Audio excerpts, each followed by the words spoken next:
Je reviens ici vous parler d'un produit peu connu en France, le Dr Brown,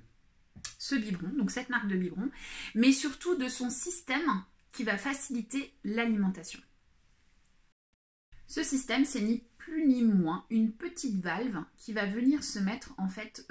au niveau de la vis du biberon,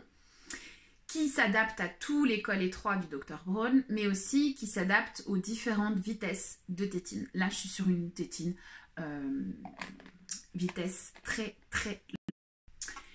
Ce système va donc permettre au bébé d'extraire lui-même le lait, parce que bien souvent, en fait, on va suppléer l'extraction du lait quand bébé n'arrive pas à téter ou quand bébé a des difficultés organiques pour téter, en venant appuyer, en fait, par exemple, sur ce modèle-là, et le lait va venir couler et être lappé directement. Là, pour le coup, le bébé va quand même faire l'effort de compression. Ça veut dire que quand il va faire une compression, le liquide va venir dans la tétine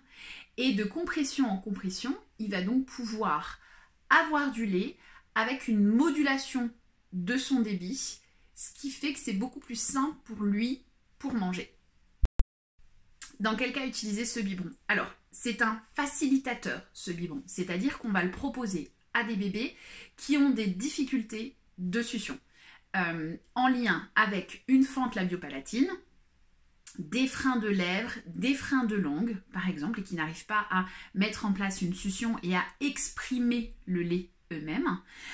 On peut avoir d'autres difficultés qui vont entraîner des difficultés de succion, et donc ce biberon va être mis de façon temporaire, le temps de soit régler le problème organique, soit d'améliorer la succion pour que du coup il exprime lui-même le lait, puisque là, ce ne sera fait que de compression pour venir extraire le lait et l'avoir en bouche. Donc voilà, il me semblait important de faire un petit point sur cet outil qui est méconnu, un outil qui est nouveau, qui va à mon avis beaucoup plaire aux thérapeutes qui s'occupent d'enfants qui ont des difficultés de succion